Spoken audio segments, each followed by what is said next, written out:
سابق وزراء قانون ساز سمیت کئی سرکردہ لیڈروں نے آج سینک کالونی جموں میں سینک فارمز کا دورہ کیا تاکہ غلام نبی آزاد کی کل کی ریلی کے انتظامات کا جائزہ لیا جا سکے۔ آزاد گروپ کے رہنماؤں نے دعویٰ کیا کہ جموں میں آزاد کی کل کی ریلی ایک تاریخی ریلی ہوگی، اور انہوں نے جموں میں کچھ جگہوں پر غلام نبی آزاد کی ہورڈنگ ہٹانے پر جی ایم سی پر بھی تنقید کی۔ ہمارے نمائندہ سمیر بھٹ نے آزاد گروپ کے کچھ لیڈروں سے بات کی۔ کانگریس سے ریزائن دینے کے بعد غلام نبی آزاد کل پہلی بار جموں پہنچ رہے ہیں اور یہاں پہ ریزائن دینے کے بعد پہلی ایک ریلی کو وہ خطاب کرنے والے ہیں۔ ظاہر طور پر ایکسائٹمنٹ بہت زیادہ ہے، ان کے لائلسٹ میں اور ان کے حامیوں میں بہت زیادہ ایکسائٹمنٹ ہے۔ ایک نیشنل پولیٹیکل پارٹی کی بھی اناؤنسمنٹ وہ کر سکتے ہیں، ایسا کہا جا رہا ہے۔ ہمارے ساتھ اس پر بات کرنے کے لیے جو فارمر منسٹر بھی رہے ہیں اور ان کے لائلسٹ ہیں، جی ایم سروری جی ہیں، جگل کشور شرما ہیں اور عبد المجید وانی ہے، اس طرح نریش گپتا بھی ہیں۔ سبھی لوگ یہاں پہ آئے اس وینیو میں، باری باری ان سے بات کرتے ہیں۔ جگل جی کیا کہیں گے، کتنی ایکسائٹمنٹ ہے کل کی ریلی کے بارے میں؟ کیا لگتا ہے آپ کو، کیا یہ گرینڈ سکسیس ہوگی؟ دیکھیے، ایک تو ہم تو سائٹ دیکھنے آئے ہیں یہاں پہ، جیسے جہاں آپ خود بھی یہاں کھڑے ہیں، یہ سینک فارم ہے یہاں پر جموں کا۔ سینک فارم اس کا نام ہے جگہ کا، سینک کالونی میں۔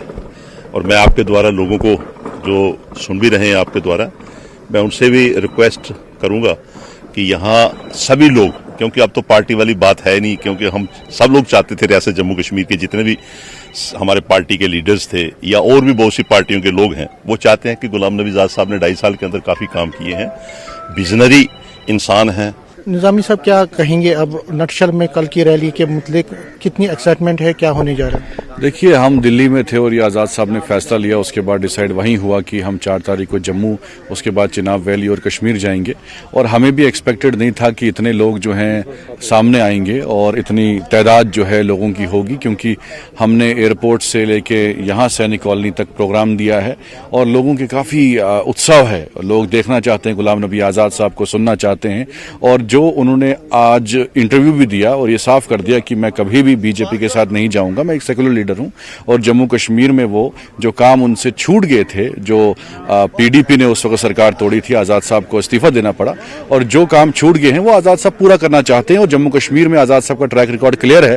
تو ظاہر طور پر جتنے بھی یہاں پہ پہنچ رہے ہیں اس وینیو پہ، جس میں فارن منسٹرز ہیں، لیجسلیٹرز ہیں، سبھی لوگ یہ کہہ رہے ہیں کہ غلام نبی آزاد کی کل کی جو ریلی ہے وہ ایک کامیاب ریلی ہونے والی ہے۔ ایکسائٹمنٹ پوری ہے، لوگوں میں جوش اور جذبہ ہے اور ہر کوئی ان کو سننے کے لیے آتا۔ اب سب کی نظریں کل کی ریلی پر ٹکی ہوئی ہیں اور دیکھنا یہ پڑے گا کہ غلام نبی آزاد جب اپنی سپیچ کریں گے تو اس میں وہ کیا بولتے ہیں اور کس طرح اپنی جو پولیٹیکل پارٹی بنانے والے ہیں، جب بھی وہ بنائیں گے، اس کی کیا ڈائریکشن ہوگی، اس کا کیا ایجنڈا رہے گا اور آگے کی الائنس کے بارے میں وہ کیا بولتے ہیں۔ کیمرامین چاند کے ساتھ میں سمیر بٹ، نیوز 18 جموں۔